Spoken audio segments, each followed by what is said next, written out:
Buffalo Broadcasters Association said, you know, Joey Reynolds is going to be in town for your special presentation on his documentary on iPod. And so we decided we would sit down for a few minutes with Joey and his longtime radio and television co-host, sidekick, mentor, however you want to define it, Jay Sorensen, Big Jay Sorensen. So welcome, Joey and Jay, to WBBZ-TV yet again. Well, that's not exactly true. What? I'm 76 years old. You are. And I don't look it. I didn't realize that. So I walked through the security at the airport. Yeah. And if you're 75, you don't have to take your shoes off, or your belt. And the guy insisted that I wasn't 75. Well, because you don't look it. And that's what he said. Yeah. And I said, you apparently don't understand that I have senior privileges now. And I'm an old enough person to walk through this. See? I've lived the entire history of rock and roll. I mean, I was a kid listening to the Hound Dog, who was the beginning of rock and roll. Here in Buffalo. In the country. Right. Not given credit. Right. Alan Freed ran with the ball because the Hound Dog was busy running with a lot of other things, you know, payola. But you know, we really have a historical spot here. And I come back here and I'm a kid. Yeah. Well, let's start. We have some photos that Andy is going to put up on the screen because you started early on. I mean, here's an early one with you and it looks like Dan Nevereth. That is Danny, and I was 300 pounds or 290 or something like that. You've had a complete metamorphosis, Joey, over the years. This has got to be. The guy inside came out. There you go. This has got to be the early 60s, I would think. Yeah. Yeah. Because you came, you're a guy from South Buffalo, Joey Pinto from South Buffalo. You know, this is my best Bill O'Reilly impression. How's that? That's it. Watch which fingers you use. So explain the beginning of your broadcast history. Well, that was at the Buffalo Boys Club. We should probably look at the camera now. Yeah, let's look at the camera. This is your close-up. You've lost my interest. The lights are on. I do 10 minutes. You know. The Buffalo Boys Club was a place where you would. We had a third floor on Babcock Street. We didn't have any money. Nobody had money, and the girls came on Friday. The girls could come to the dance on Friday. Now, in order to get girls, you had to be very attractive. Danny was always attractive. He was older than me anyway, frankly, honestly. And I was never that attractive. You know, I was overweight, and I was I had my mouth going. You know, that's unattractive to begin with. It's never stopped. Hasn't never. Stopped yet. Yeah. No, never will. So I got up to the third floor, and Danny McBride, who has a hunchback, you know, he's also had something. He was, you know, something that he had to talk about. And Danny's a great guy, and he's just a really good friend, so this is not a put down. But you know, Danny didn't want to hire me. Danny never was attractive. Nobody wanted me around. So I pestered everybody until they gave me a show that they didn't want to do. And they gave me the records to play while they were down flirting with the girls. So I'm up there like a fool playing records, and I decided to ad lib. Well, that's not what you do at a record hop. You know, they don't want ad-libbing, especially on an intercom station. Not intercom. Yes, intercom, yeah. Intercom. Intercom's a company that's gone wrong. But, you know, it's a real estate company. Scratch that one off now. It's over anyway. Somebody got to put a wreath on their tower. So here we are on the Boys Club third floor, and I decided I had the bug to be on radio. Are you still that same guy? No. Because back then I was a little bit more, I would say, I was self-deprecating always, but this time it's for humor. But back then it was for survival. You know, when you don't look good, you got to do something. You know, fat people usually have their hair done, and you know, you have your hair and your nails, and then you think you're okay. But you know, you really are fat and want to lose the weight. So where was your first radio job? WWOL, and I was running the records for the foreign languages, and I didn't understand any of the languages. You know, there's a German show, the Polish show, Stan Staszynski with the Polka Beehive. You know, Dzień dobry, many państwo. I did learn the language. Yeah. So I knew I got a little bit of experience on a foreign language station, and then we had a rock and roll show in the afternoon, and the guy's name was Guy King, and it was a made-up name. So that was Dick Purton, who eventually went to Detroit. But before him was Tom Clay and Frank Ward. They were great jocks, and I had no voice. I had no ability. I had no musical talent. But I really knew how to hustle. And you knew how to talk. I knew how to hustle sales. That's what they wanted me for. They didn't want me for. But you know, there was an Announcers of the Future contest on television on Channel 2, and it was Bill Mazer, Okay. who was another genius guy. You know, he Went on to could New York. recreate any game in the world in his mind, and he was wonderful. Also, I might mention, there was another guy who had photogenic delivery of the news, and that was Chuck Poth. He never read the news. He never read the teleprompters. He had photographic memory, and he was hypnotizing you when you watched him. He never took his eyes off the camera. You know, he's like this, telling you about the fires in Cheektowaga, and you're waiting for him to blink so you could go to the bathroom, you know. But this was a time in history when we were beginning. NBC owned a television station here. It was UHF, the first one in the country, and it was the most powerful one in the country, a million watts. On Barton Street, yeah. Yeah. So on the television, there was a dance show on Saturday, and I was the guy that they used to do all the Chevy Chase type stuff. You know, I was the fool. There's no picture. No, we of don't that. have that, But you know, the guy who was dancing on the show, who was the other one in the committee, we were a team, was Michael Bennett, who was really Mickey DeFalia, who became Michael Bennett from Bennett High. Right, and for viewers who don't know, it was Chorus Line and a great honored, Dreamgirls. Yes, Dreamgirls, great honored Broadway. Well, he went to Hollywood after creator. that too, but he did better with Joe Papp in Broadway. Joe had also produced West Side Story, and he handled another famous guy who conducted Carnegie Hall music. So you and Michael were together. Yeah, and we used to, well, he was always in front of a mirror, because that's what dancers do. So I would stand in front of him in front of the mirror, you know, wide as I was. Do you always nudge people, Joey? Is there always something about your personality to just push the envelope a little bit? Well, I think so. I think life is that way. You know, I see life that way. I think it's absurd. A lot of things are absurd. You call it out for what it is. Have you always been this candid? Yes, and my sister said her favorite time in history, my sister Judy, who lives here, she was a teacher for years with special children, Father John, if you recall him. So, you know, we would really have, Roddy and I would watch television and make fun of everybody. And Judy said that's her favorite way to watch TV, because we would rip everybody a new one. You know, I still do it. I do it now in Florida. I make fun of everything that I see. I can't stand to watch television because television is absolutely a joke. Well, you've come of age in the medium. Roddy, we should say, was a great announcer, was on The Price is Right for years and years. Also, and he hated Bob Barker, and Bob Barker hated him, and he was gay, and Bob Barker liked women. So, you know, where never the twain shall meet. You know, and Roddy used to wear these insane jackets. I said that he looked like a maitre d' at a cockfight. Well, let's move forward, because we are forward. We are. We have so much to cover in so short a time. Where are we going? Well, nowhere. You're not going anywhere. Nowhere, but in the annals of television history. This is Joey Reynolds, remember? I know. We're all getting to know Joey pretty well. What do you want to know about? It's like a telethon here. All right, let's go to KB Radio. Now let's move forward. So WWOL, and move forward to KB. And actually with Danny too, because you had that great hit, Rats in My Room. Well, we really did have a great hit. When I came to KB Radio, it was called Sherry by the Four Seasons, which I made possible by locking myself in a room in Hartford at WPOP and playing the record for 4 hours, and I got fired. Sherry by the Four Seasons, Yes. Frankie Valli, and they never put you in the movie. Never. But he wanted to, and he said he would last summer, but Clint Eastwood didn't want to do it. Yeah. You pulled stunts like that in Buffalo and in Hartford. That wasn't a stunt. I was on the air playing the music that I liked. But you kept playing it over and over.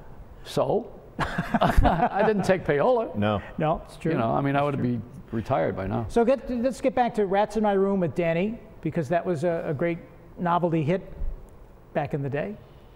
Did you know that was going to be so popular? No, we recorded it in Tommy Shannon's basement, and he was on opposite us on another station. They say that we're all friends. They say that the transition between you and Danny was something to really listen to.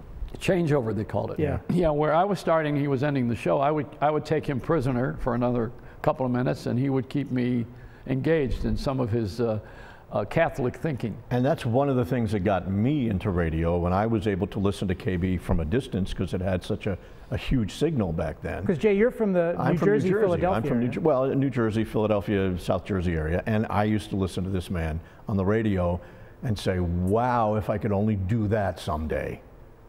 And I kind of evolved into, in fact, I met him at a radio station in New Jersey. He came to visit one day and stayed 2 years. And he did, and ran the station, and it was an experiment of something that was so off the wall on an AM daytime station. and he called it Sunrise Sunset 11/7 Radio. And well, that's because of gambling referendum. Because there was gambling referendum so going on for Atlantic City. 11/7. Yeah, and we did that and had a blast. I mean, we reinvented, we sort of invented talk radio again. Well, they say you're the father of shock jock radio, and when they talk about Howard Stern and some of the others, a lot of people well, say he had a potty mouth. I mean, I wasn't doing that. I was just mad at I didn't like management. Right. I still don't. You know, I don't like you guys. But take off your suit and he might like you. You know, it's Lipton's cup of suit. You know, these guys wear these things, and all of a sudden they feel like King Kong. You know. Yeah. But the problem was that when you're a talent and you are unbridled, they can't sell it. But if they can bottle it and you can manage it, you know. See, Howard Stern had a godfather. Everybody has a godfather. David Letterman had one. Everybody's got one. Mm-hmm. If you don't have someone behind you, you ain't going to stay. Mm-hmm. Well, Howard's was Mel Karmazin from CBS. Actually, it was the lawyer. Well, Don Buchwald. Who was your godfather? Well, unfortunately, mine was in Little Italy. He's doing time. And he's like this. You know. You want which kind of marinara? Yeah, that's it. Well, so you listen to WKBW radio because it has such a boomer signal, 50,000 watts. And I was a radio groupie, if you will. I loved it. So Joey left Buffalo, went to Hartford. No, I left Buffalo and went to Cleveland. Cleveland, I'm sorry. Then I went to Detroit. Then I went to Philly. I'm, you know, I've had 40. And I adored him in Philadelphia. I mean, absolutely, his program was just incredible. And again, I rediscovered what I wanted to do. So yeah, well, all the while you're listening. I'm listening, never knowing him. I never had met him. Right, and all the while you're listening, and Joey's going from city to city, moving forward in his career. This How many is jobs? The 60s and 70s. 40 different jobs. Yeah, well, you know, when you're a nightclub entertainer, they don't say, well, why were you in Boston yesterday and you're in Hartford today? Right. You know, I mean, you move around because radio management people never make a mistake. They never say, I'm sorry. They always blame. They're always right. Yeah. You know, I mean, when is someone going to have some humility? When is the government ever going to apologize for all the things they've done wrong? It never happens. The ego is so outstanding that you can't, it's unbridled. I said to Jay yesterday, we ought to go to KEGO, because that's really what they turned radio into real estate. They're not doing broadcasting for the public anymore. Well, it's very little original, that's for sure. Well, because there's very little imagination. You know, I mean, Walt Disney would have died in this environment. So explain now how you guys got connected on the air, because you did have several years together. Well, Joey and I worked at the same station, and he kept me on at the station I was working on. And he went away. This is NBC. That's WNBC. Yeah. Now, that picture, Joey got the job to replace Howard Stern at 66 WNBC, which doesn't exist anymore. It's WFAN radio. Anyway, he called me up one day and said, they don't want any of the people that I want from Philadelphia that he had worked previously with. So he said, come up and I want you to be my sidekick. Here's the exact expression. Yeah. No more scatological humor. Now, the bad news is I didn't know what the hell scatological was. So I said, okay, but I didn't know what it was. So what did I agree to? So I came up to NBC, met every suit in the building at the RC, at 30 Rock. And I went for 4 interviews, and they finally hired me because they thought I could reel him in. And they never have any answers anyway. I ran down, the first day I was there, I didn't know where the men's room was, and I'm walking down the hall, and I see this big executive come out of the cave that he was in. And he's walking down the hall, and I said, where's the men's room? And he said, I'll get back to you. So that picture there was the ensemble that we ended up with, the producers in the background. So this was in the 1980s. This is 1986. Yeah. And Jane That's Dornacker. Jane Dornacker, who died in the plane crash. She was the one who went down in the helicopter and passed away while we were on the air. I remember that story. That is a traumatic experience, and I do credit this man with the following day, we had to go on the air. And we did a show that was still comedic in nature, however very reverent to her, and he's the only person I know that could have done that and pulled it off. I watched it with tears in my eyes the whole time, and it was because we got very close to her. She was an integral part of the show. Which, see, that's the good thing about Joey. He not only is funny and does his own thing, but he includes people. He wants to bring them in to make them shine. And he's done that for me, and I ended up, being at satellite radio, and I've been on WCBS-FM in New York for 7 years, and who knows where, and where it's going to lead. But I mean, there are so many ways that this man has influenced not just me, but hundreds and hundreds of broadcasters across the nation. And sometimes in subtle ways, and sometimes in very big ways. Well, you know, the president, Obama's trying to do that. Now, I'm not picking... Become a broadcaster? No, he's already mastered that. You know, I mean, some of these guys are so full of crap. And, but you got to be crazy to want to be president. First of all, there's not enough money in the world for that job. Not for me. But you got a guy who wants everybody to get along, you know. And it's like a dream. Everybody's not going to get along. No. It doesn't happen that way. It's biblical, you know. I mean, Egypt took Israel. You're not going to get along. No. And know what? The guys in the 40 years in the desert didn't like Moses that much, you know, if you're going to go for that perspective. There's nobody, these religions that fight each other right now. You know, how would I be on the air about that? Let's see, I don't want to do one of those shows. You know why? Because you got to pick a side. Mm-hmm. And then you have to come off like you know something. So the alternative is to do something that's lifestyle and something that every person can relate to, well, at least in some like way. Sandy Beach likes to argue with people. Yes.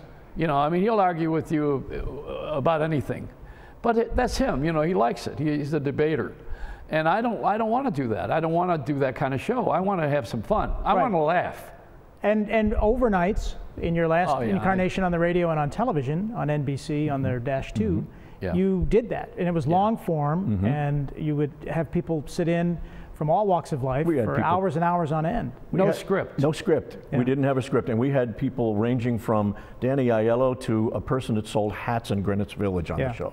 And again, it all somehow came together. Yeah. So right now, just flash forward, because you've kept up, Joey, with everything. You obviously have opinions on world events and current events, and you remain topical. You're probably the most plugged in person because you send me emails all the time about different things.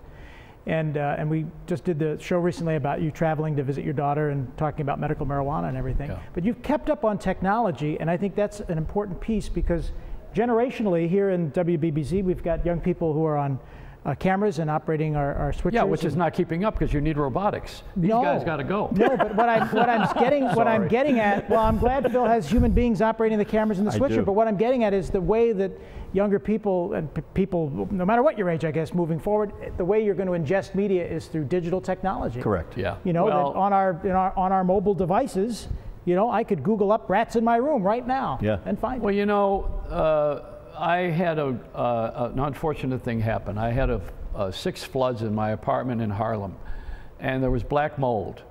And one of the guys I had on the show as a guest was Jack Wayman. He was 92 years old, and he was the founder of the Consumer Electronics Association.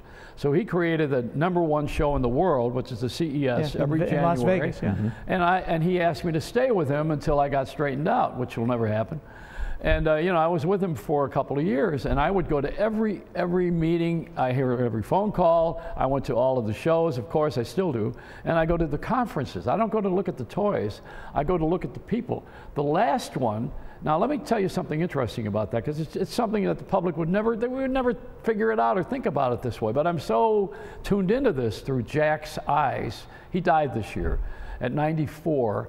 He was a triple Purple Heart bearer too. Wonderful, genuine guy who was, you know, I mean, he knew how to work around Bugsy Siegel, and to get the unions to set up that show in Vegas. This is a smart guy, but also a giver. He's the guy who won the Betamax case that gave us the right to use films on tape, because they were not allowed. If you recall, the only films that were allowed on tape was porno, because those producers didn't care. You know, they just want to sell product. But Hollywood and Jack Valenti did not want that. He thought it was going to ruin the film industry. And ironically, now that you look at it, the DVD is saving the film industry, because that's how people... And the internet as well, with Netflix and some of the other... All right, so now back to the point. Okay, quickly, we don't have too much time left. Okay. Where are you going? Now you're going away. Before you're on the thruway. Come on. The super information highway, we go to the bathroom. I have to whip him constantly. Okay. So Jack Wayman whetted my appetite with going to all the conferences. And when I got into it, this last January, Les Moonves, who's the chairman of CES, had an interview on the stage with the guy who was the head of a big media company. And they all talked to each other, and then afterwards, There was no question and answer. And I said, gee, that's strange. And another conference I went to the same day was Bob Pittman, who runs Clear Channel, which is now known as iHeartMedia. They don't want to use radio anymore because radio's dead. He had an interview with Ryan Seacrest. You know, they talked to each other like they'd never knew each other, you know. When Ryan Seacrest works for him, there's $67 million on that radio station in LA. Anyway, let me finish the story. Okay. So neither one of these conferences had a Q&A. They never let the public ask them any questions. Never let the press ask them any questions. These guys in this business right now, they don't want anybody to know anything. And they kept everybody nice and dumb. And I resent it. I resent it. And I want to open it up and be, that's why I like this station here. I think, you know, the reason you're having me here is for the archives, because I'm going to die pretty quick. But you know what? And then you can run the stage. You've been dying for the last 15 minutes. Thank you. Unlike I can see why you work well together. Finish the story, and then we got to wrap up. All right. Well, Yul Brynner, when he was going from, you know, he did his lung cancer. He was smoking, and then he died. Yep. And now they still run the tapes. I hate it. Anyway, that's it. I just want you to know that we need to we need to be honest. We need to be open. Absolutely. We need to understand things are changing. Are you still making cheesecakes? Yeah, I make them for friends. I don't make them for enemies anymore. That was a big business of yours. You wrote a book. I wrote 2 books. Yeah. The world's most famous cheesecakes. Cheesecakes. Right. I have a website if you want to go to it. It's joeyreynolds.tv. joeyreynolds.tv, not joeyreynolds.con, not joeyreynolds.org. joeyreynolds.tv. And we can find your iPod video. We can find your other book, which is? Which is Let a Smile Be Your Umbrella, but Don't Get a Mouthful of Rain. It's your signature sign-off. Thanks, Joey Reynolds and Jay Sorensen, for sharing some time with us. No problem. Great. It was fun.